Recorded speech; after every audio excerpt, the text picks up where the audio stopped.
I used to think love was something that happened to other people, the loud, easy kind, the kind that photographs well. I never thought it would happen to me, and I certainly never thought it would happen with him. Everyone in that town wanted him. Waitresses slipped him free coffee. Strangers found reasons to stand near him at the bus stop. He had that kind of face people build entire daydreams around. I wasn't supposed to be anything to him. I was the quiet one who fixed the neon sign at the diner where he had breakfast every Sunday, the one who kept his head down and his hands busy. But somewhere between the coffee going cold and the jukebox skipping the same song twice, he looked at me like I was the only person in the room who wasn't asking him for anything. I told myself it meant nothing. I was wrong. Because 3 weeks later, he stood in my doorway at midnight with rain in his hair and a secret in his eyes that would either destroy us or save us both. But what happened next changed my life forever. The town of Millhaven had one traffic light, one diner, and exactly one person that everybody talked about, Julian Cole. I'd lived here my whole life fixing things, busted radios, dead car batteries, the flickering sign above Rosa's diner that spelled ROSAS in cheerful red letters, except the S at the end had been dark for 2 years because nobody had the part or the patience. My name is Theo Marsh. I'm 26. I keep to myself, mostly because people in small towns have long memories and I'd rather they forget mine. Julian moved back to Millhaven in March, after 4 years away at some architecture firm in the city that apparently hadn't worked out the way he'd hoped. Nobody knew exactly why he'd come back. That was the first mystery. The second mystery was why, out of everyone in town, he started sitting at the counter every Sunday morning at the exact hour I came in to tinker with Rosa's ancient equipment. "You're the sign guy," he said, the third Sunday, not looking up from his coffee. "I'm the guy who fixes things nobody else wants to bother with," I said. "The sign's just the most visible failure." He laughed, a real laugh, surprised out of him, and something in my chest did something it hadn't done in years. I ignored it. I was good at ignoring things. I like that. Most visible failure. He turned on the stool, finally looking at me properly. Julian had the kind of face that made strangers stumble over their own sentences, sharp jaw, dark eyes, a smile that seemed to know a secret you didn't. I'd seen women leave their number on his napkin. I'd seen men do the same, more quietly, folded smaller. Julian never seemed to notice any of it, which somehow made it worse. Or better. I hadn't decided. "You always this friendly with strangers?" I asked, screwing the panel back onto the register. "You're not a stranger. You're the only person in this town who hasn't asked me a single question about the city, my old job, or why I came back." He said it lightly, but something moved behind his eyes when he said it, something tired. "Didn't seem like my business." "Exactly," Julian said, like I'd confirmed something he'd been testing. "Everyone else acts like they're owed an explanation." I didn't ask why he'd really come back. I wanted to. That was new, wanting something enough that not asking took effort. He came back the next Sunday. And the one after that. He started arriving early, staying late, watching me work with unreasonable interest, like a man reduced to studying broken jukeboxes because whatever was in the city had cost him more than he was letting on. By the fourth week, Rosa, 61 years old and blessed with the subtlety of a passing freight train, leaned over the counter and said, loud enough for half the diner to hear, "Theo, honey, that boy's got 100 people in this town who'd fall over themselves for one of his smiles, and he's spending his Sundays watching you fix a busted percolator. You want to tell me what that's about?" Julian didn't laugh it off the way I expected. He looked at me instead, waiting, like he wanted to hear my answer too. "It's about the percolator," I said. "It's a good percolator." Julian smiled down into his coffee cup, and I felt that smile land somewhere underneath my ribs. I told myself it was nothing. I was wrong about that too, but I wouldn't understand how wrong for another 3 weeks, when Julian would show up at my door with rain in his hair and a truth in his hands heavy enough to break both of us. Millhaven had opinions about Julian Cole the way small towns always have opinions about anyone interesting enough to gossip over. The barber said Julian had been engaged to some woman in the city and it fell apart badly. The mechanic swore Julian had been fired from his firm for something nobody could quite name. Rosa insisted, with the confidence of someone who'd never once been right about anything, that Julian was running from a broken heart, plain and simple. I didn't ask him about any of it. Not because I wasn't curious, I was, more than I wanted to admit, but because Julian had made it clear, without ever saying so directly, that being asked exhausted him. So I didn't ask. I fixed things. He watched. We talked about the town, and old buildings, and the particular ugliness of Millhaven's water tower, and nothing that mattered, which slowly became the only thing that did. You ever think about leaving? He asked one evening, after the diner had emptied out and Rosa had gone in the back to close the register. Where would I go? Anywhere. You're good with your hands. Cities need people who can fix things. Cities have people who can fix things already, I said. Cheaper, faster, better ones than me, probably. I don't think that's true. Julian said it quietly, looking at me in a way that made the diner feel smaller than it was. I think you're better at fixing things than anyone I've met in the city. You just do it for percolators instead of people. Maybe percolators are easier. Maybe, he agreed, and something in his voice made it sound like he wasn't only talking about percolators either.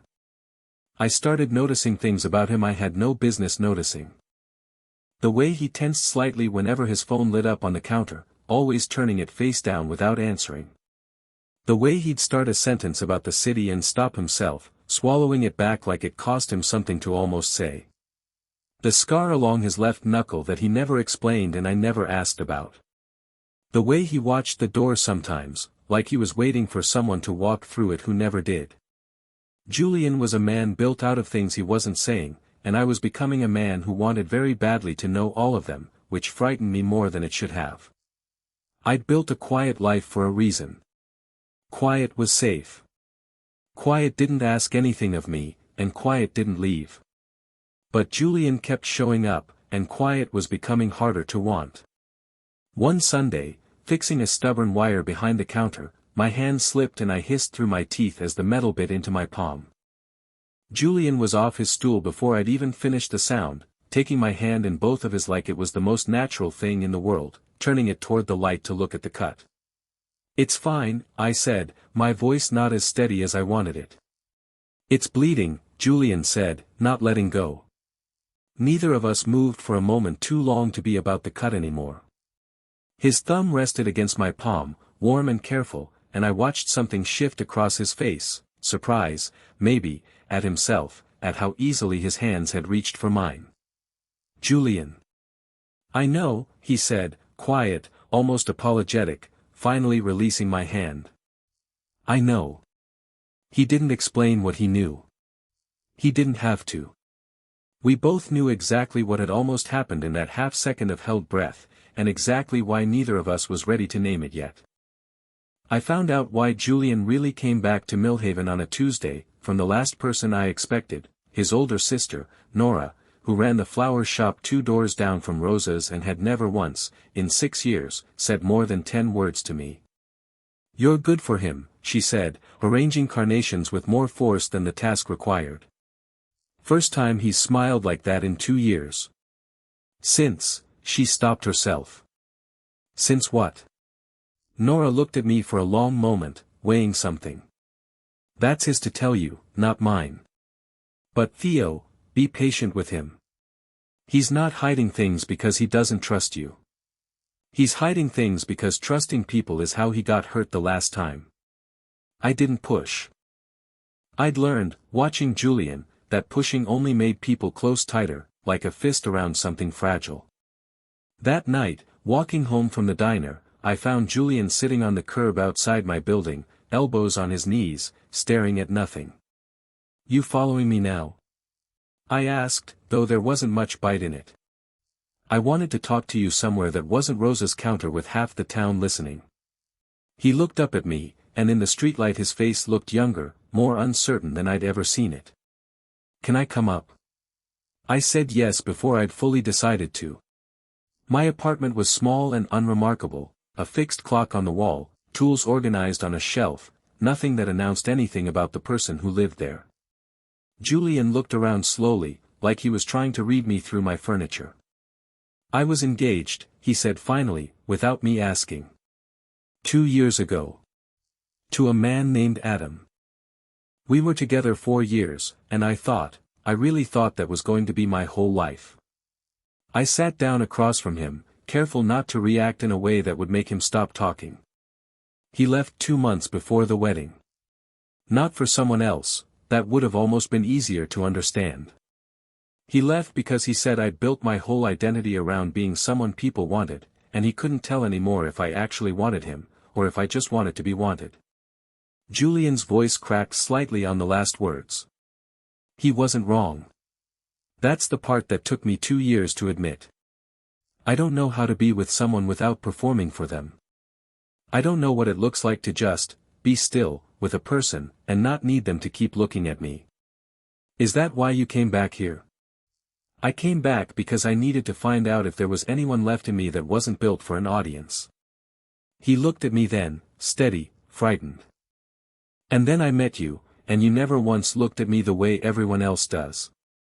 You looked at me like I was just a person who happened to be sitting at a counter. I didn't know how much I needed that until you gave it to me without trying. The confession sat between us, fragile and enormous. Julian. You don't have to say anything, he said quickly. I just needed you to know why I keep coming back. It was never about the diner. I reached over and took his hand, the same hand he'd taken weeks before, and felt him exhale like he'd been holding his breath since he sat down on my curb. I keep coming back too, I said. It was never about the percolator. He laughed, wet-eyed and real, and for a moment the whole fragile weight of both our histories felt almost light enough to carry. We didn't kiss that night. I think we both understood, without saying it, that whatever this was deserved more patience than a single overwhelmed evening could hold. Instead, something quieter began. Julian started walking me home after closing, and instead of stopping at the curb, he'd come up, and we'd sit on my small balcony overlooking the water tower Julian claimed to hate and secretly photographed at every sunset. We talked about everything and nothing. He told me about the buildings he used to design, the ones he was proudest of and the ones that felt like compromises. I told him about my father, who taught me to fix things because he never learned how to fix the parts of himself that mattered, and how I think I inherited both the skill and the flaw. You're not your father, Julian said one night, quiet and certain. How do you know? Because your father, from what you've told me, fixed everything except the people he loved. You've spent 2 months fixing me without even trying, and you didn't have to do a single thing to earn it. That's not the same wound. I didn't have an answer for that. I just leaned my shoulder against his, and he let it rest there, and we watched the ugly water tower catch the last of the light. The town noticed, of course. Millhaven notices everything. Rosa started seating us at the same booth without asking. The barber gave me a knowing look I chose to ignore. None of it embarrassed me the way I expected it to. I'd spent years assuming attention like that would feel like exposure, like a threat. Instead it felt like witness, like the whole town was quietly rooting for something to survive. Not everyone was rooting for it, though. Adam called Julian in the 4th week. I only knew because Julian's face changed the moment his phone lit up with a name I'd never seen before, and he stepped outside the diner to take it, coming back 10 minutes later pale and quiet. He wants to meet, Julian said. He's coming to Millhaven this weekend. Says he made a mistake. The words landed in my chest like a dropped weight. What are you going to tell him? I don't know yet. Julian looked at me, and I saw the old fear resurface, the fear of being wanted only for the shape he could bend himself into. I'm sorry. I know that's not what you want to hear. I'd rather you tell me the truth than something easier, I said, though my voice wasn't as steady as I wanted. Julian reached for my hand under the table, and for the first time since Adam's name lit up his phone, I saw something settle in his eyes. The truth is I don't want him. I want to know why my chest still remembers being afraid of losing him, even when I don't want him back. I need to understand that before I can promise you anything real. I nodded, though something cold had settled low in my stomach, the old, familiar fear of being someone's transition instead of someone's choice. Adam arrived on Saturday in a car too expensive for Millhaven's cracked roads, and the whole town watched him walk into Rosa's like he was a character stepping out of the rumors that had built him. I wasn't there when they talked. Julian asked for that, gently, and I gave it to him, though giving it cost more than I let on. I spent the afternoon at my apartment taking apart a radio that didn't need fixing, just to keep my hands busy while my mind ran through every version of how this could end. Julian came to my door that evening, and for one terrible second, standing in the frame with his jaw tight and his eyes unreadable, I thought I already knew the answer. He apologized, Julian said. Really apologized. Said leaving was the biggest mistake of his life, said he wants to try again, said he'd move here if that's what it took. And I told him no. Julian stepped inside, closing the door behind him like he needed the barrier between us and the rest of the world. Theo, for 2 years I thought if Adam ever came back and said all the right things, I'd have my answer, that it would prove I was worth staying for. But sitting across from him today, I didn't feel relief. I didn't feel vindicated. I just felt like I was looking at a door I used to think mattered, and it didn't open anything in me anymore. Why not? Because the door that matters is already open, Julian said, voice rough. It's been open since the first Sunday you told me the sign was your most visible failure and let me watch you fix things instead of asking me to explain myself. I don't want to be wanted by everyone anymore, Theo.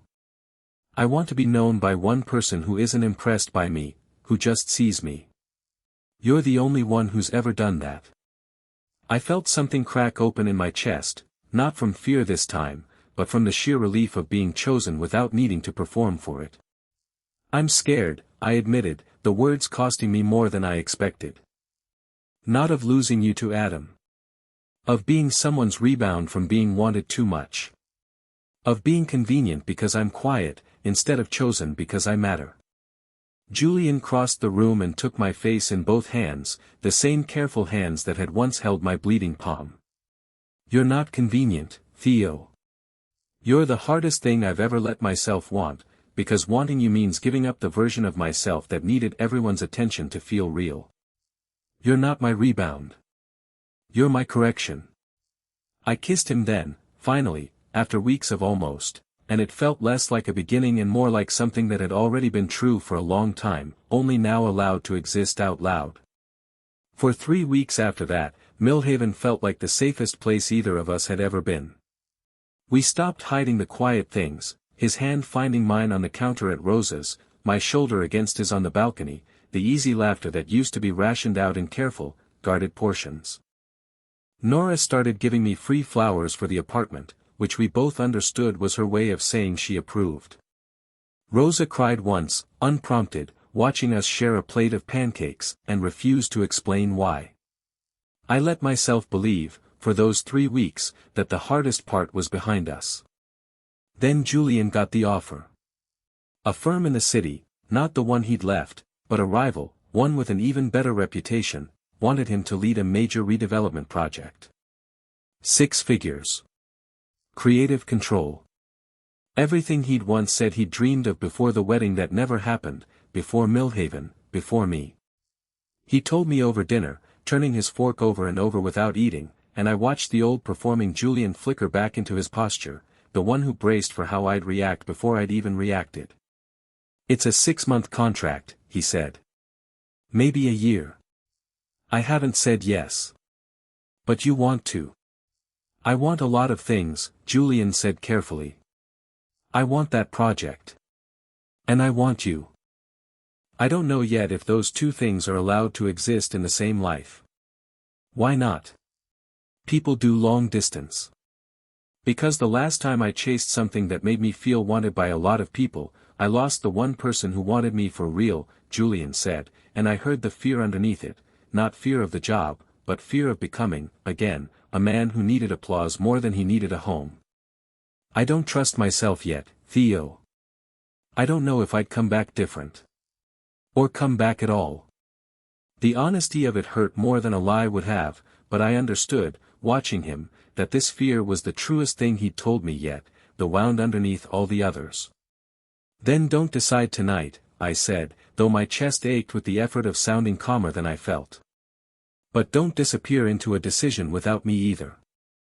Whatever you choose it out loud, with me standing there, not as something that happens to us.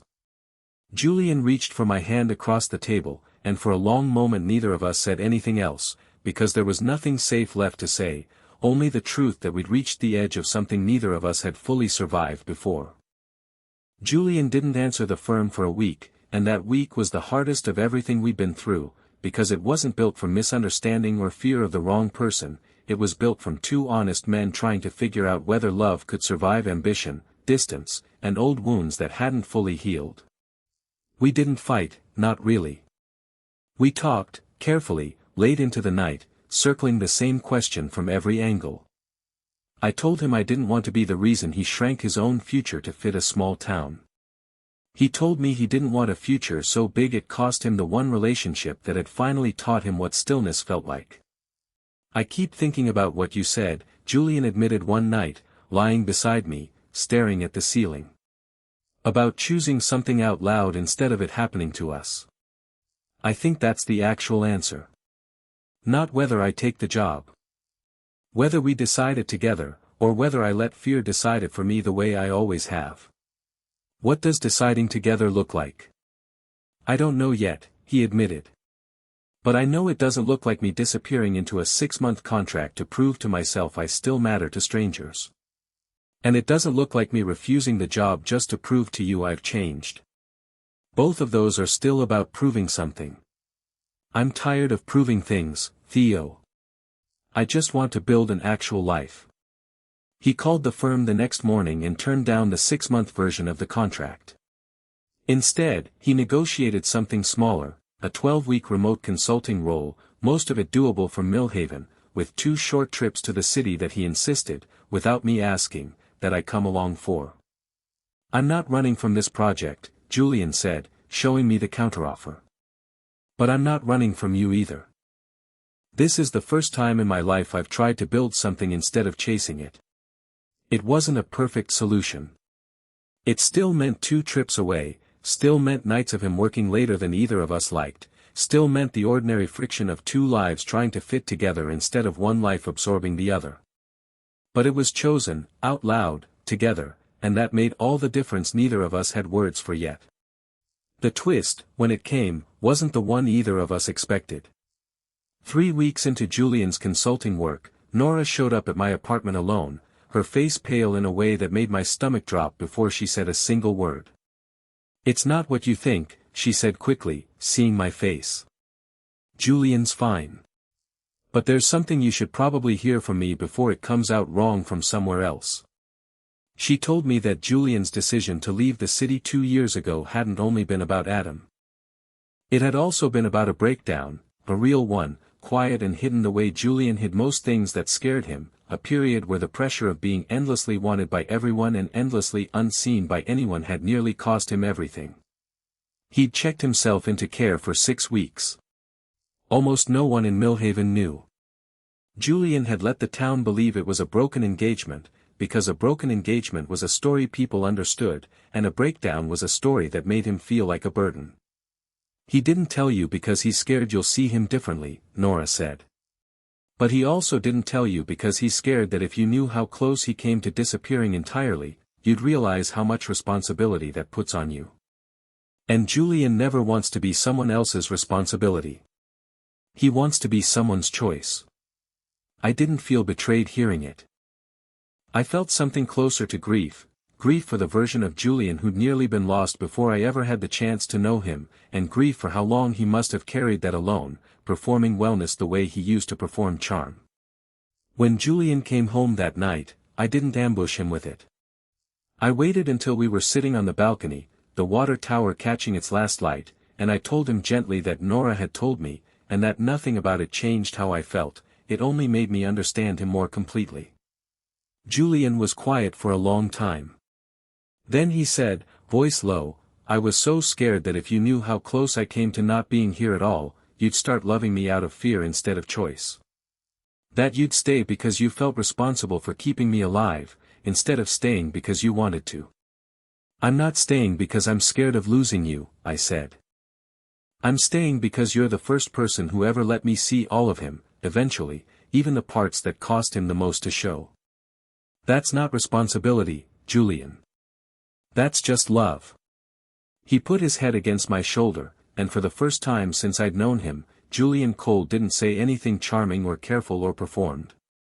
He just breathed, slow and unguarded, like a man finally somewhere safe enough to stop holding himself together. The final test came, as these things sometimes do, not from a grand crisis but from an ordinary Tuesday. Julian's consulting contract ended, and the firm offered him something bigger, permanent, full relocation, more money than Millhaven could ever offer a man with his skills. It was, on paper, everything he'd once wanted before any of this began. He told me about the offer the same night he received it, no delay, no performance, no careful management of my reaction. That alone told me how far we'd come. I already know what I'm choosing, Julian said, before I'd even asked. I just wanted you to hear it from me, honestly, the way I should have been honest about everything from the beginning. Tell me anyway, I said. Out loud. Together.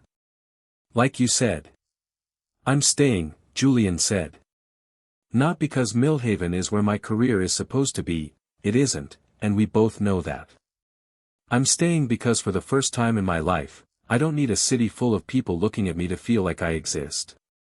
I have one person who sees all of me, the good parts and the almost broken parts, and chooses me anyway, every single day, without needing me to perform for it. That's worth more than any office with my name on the door. You could still take smaller projects, I said. Consult. Build something here and there, without losing yourself in it. I know, Julian said, smiling, the real smile, the one that had never once needed an audience to exist. That's exactly the plan.